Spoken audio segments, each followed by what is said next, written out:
Now this is my Mercedes 190e, which I've had for a very, very long time. Way longer than I'd care to admit. Now I got this car in COVID super cheap because it had a bit of an issue.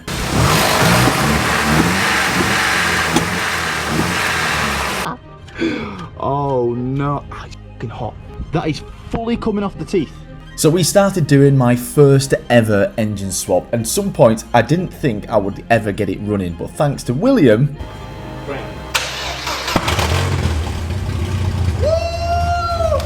we finally got it running, and then we was left with the final jobs. In the last episode, AirTech actually made me a custom intercooler for the Supercharger, which means the car would finally start making some boost.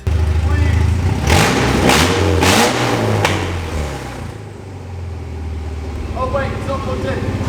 Oh boy, it's not plugged in.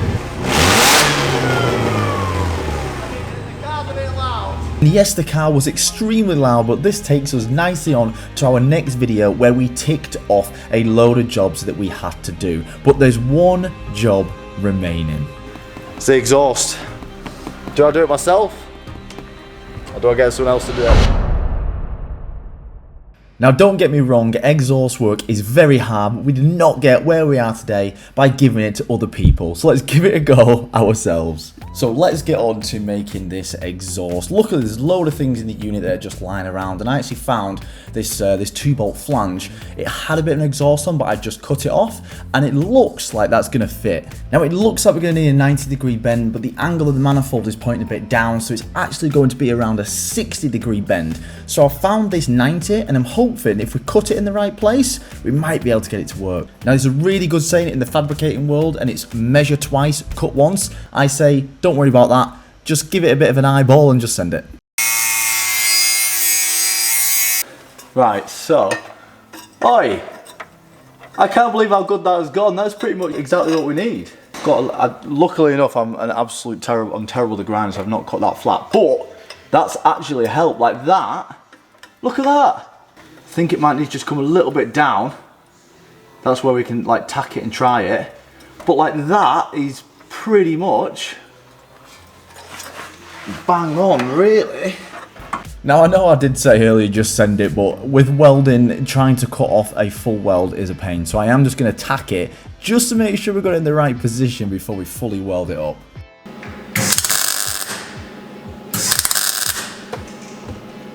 So I put it up on the car and it was slightly just at the wrong angle. So if you've got the tacks in the right place, you can actually just manipulate it with a with Harold. He's called Harold the Hammer. He's an absolute legend. If you remember him back in the day, Harold the Hammer and Gordon the Grinder, legends of the channel. So you can see there I was pulling the flange down and then it was just kind of just bouncing back. So what I'm going to do is just push it down, put a tack on, and that's going to hold it exactly where I need it. So let's go and try it.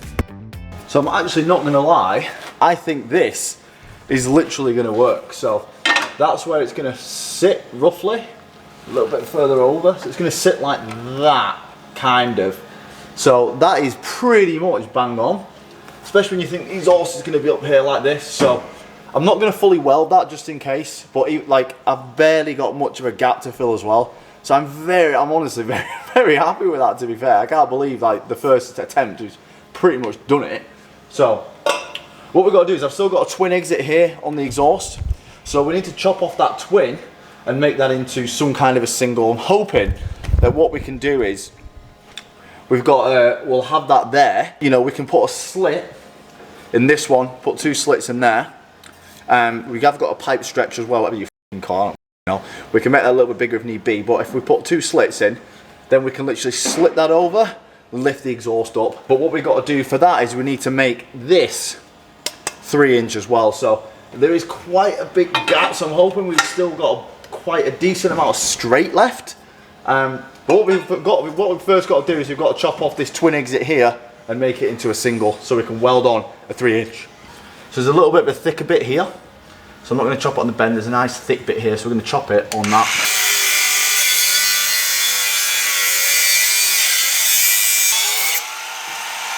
Whoa!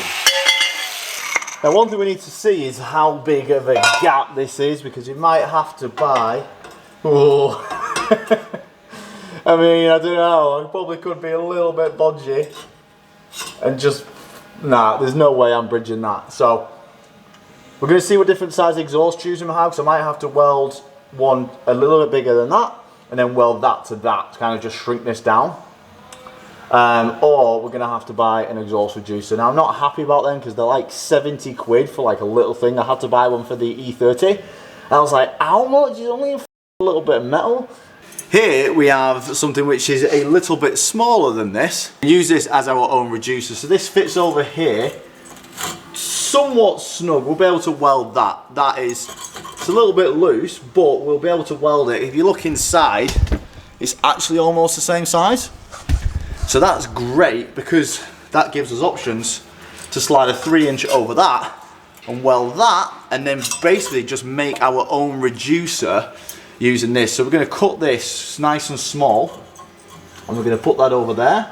We're going to weld that to there. We're going to get a 3-inch pipe, weld it to this, and then we're going to have our own reducer, and that's going to save us at least a few days and at least about 60, 70 quid. So let's do this.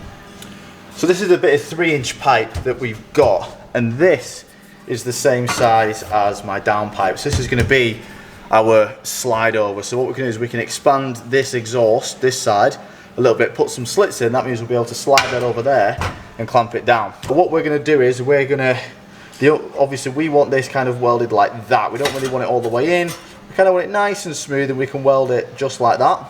And then we can chop this side where we want it to be on the exhaust in the car, and then we can have this however long we'll be. So right now we need to weld this nicely around here, and this is going to be our reducer. Sorry about the blur on that last clip there, but I'm going to try and put this as straight as possible. And you can actually tack it in a couple places, and you can still move it. A tack you can still bend, and we kind of want to get this really central to the pipe and straight as possible.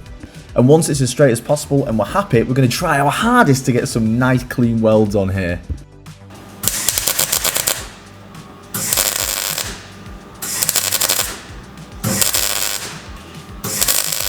Now we're actually getting some really good penetration through there as well. Now welding on a vise like this is a lot easier than welding it on a car, so I'm hoping that this one is going to be a lot better than the one we're going to have to do on the stock exhaust when we're underneath the car. Damn, baby. Nice. Damn, boy. Now, in theory, that is our reducer, but it's way too long. So we're going to chop it in half and then put it on the card, see how long the whole thing needs to be.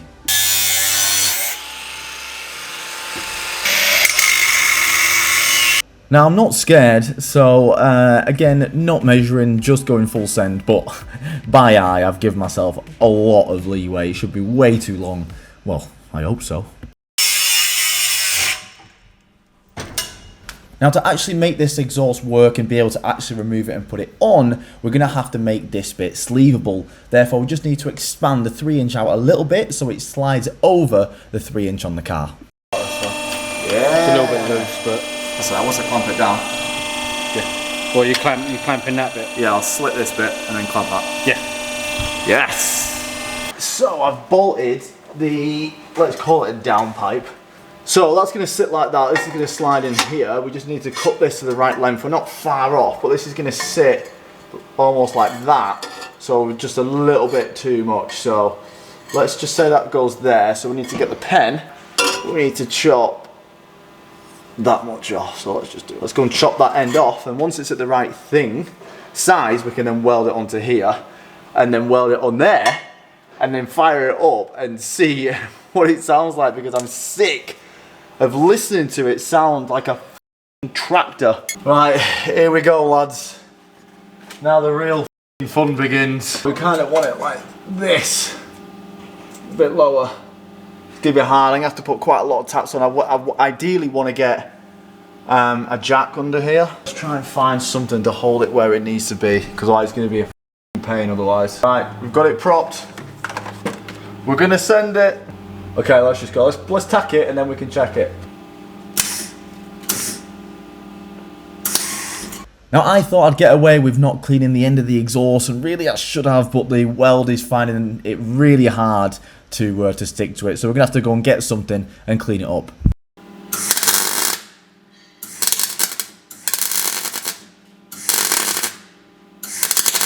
This side's going a lot better. This side I've got quite a big brick to bridge, because where it's cut it's not a perfect circle, but this bit's going really well. This bit looks, well, I just have to just build it up, so we're getting there slowly. It's going to be difficult to get around the top, but it'll be fine. Let's crack on.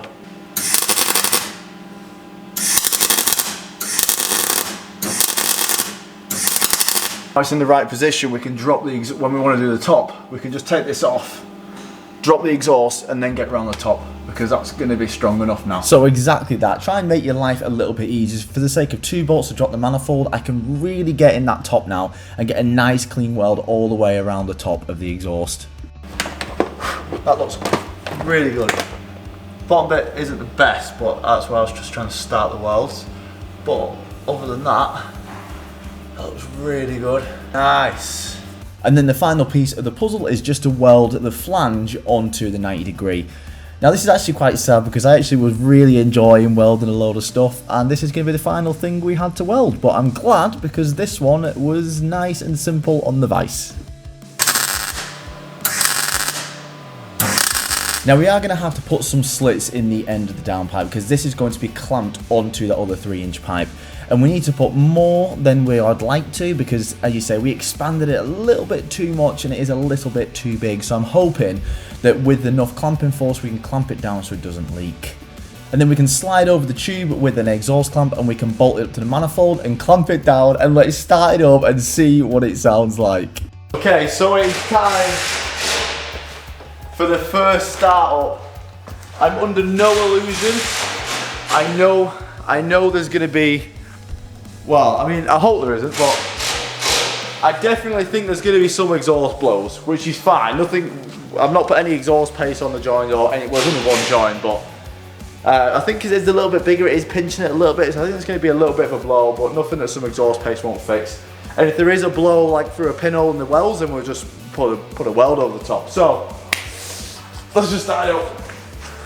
Honestly, like, this is one of the worst things, is having to start this car and it just sounding horrendous. Oh my god, we're gonna go! We're gonna go! Yeah! It sounds like a car! Woohoo! Nice! It doesn't sound too blowy. But there's definitely a blow coming from somewhere, 100%. I think I know where it's coming from now.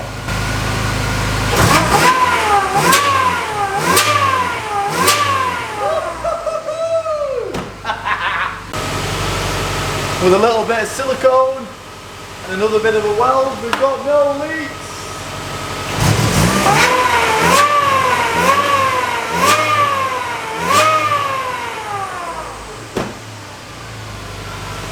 Finally, it's done! Oh my god, I thought I'd never ever.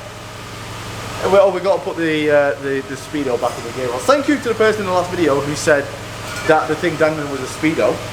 I was like, oh yeah. So I'm gonna see where that goes.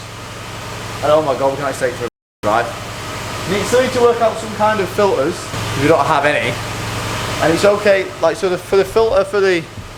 So there's basically 2 intakes. You've got one intake when it's on boost, or one intake when it's not. So this is the intake when it's off boost. So when it's off boost, this is going to be open and it's going to suck through here and it just bypasses the supercharger and goes into the intake. Now when it comes on boost, this is controlled by electronically, it's controlled by the K40 relay. When you're on boost, this flap's going to close and it's going to just suck air through this intake here. So the idea is we need, the airbox actually has a big airbox and it goes into 2. We can actually run separate filters on here. Now this one's going to be dead easy because we can just, you know, push it in and tighten it down. This one's going to be a little bit more difficult because we've got a gasket here that it needs to bolt on. So we need to make a flange and a gasket so we can put a filter on and just run 2 separate filters. Now space is quite limited here, so I definitely can't run massive filters or run the stock airbox. But something like this would be perfect. This fits in here quite nice and it will fit on this one quite nice. So that would literally go like that, and that would pretty much be fine, but we just need to just obviously take time. But I've only got one of these upstairs, which is really annoying.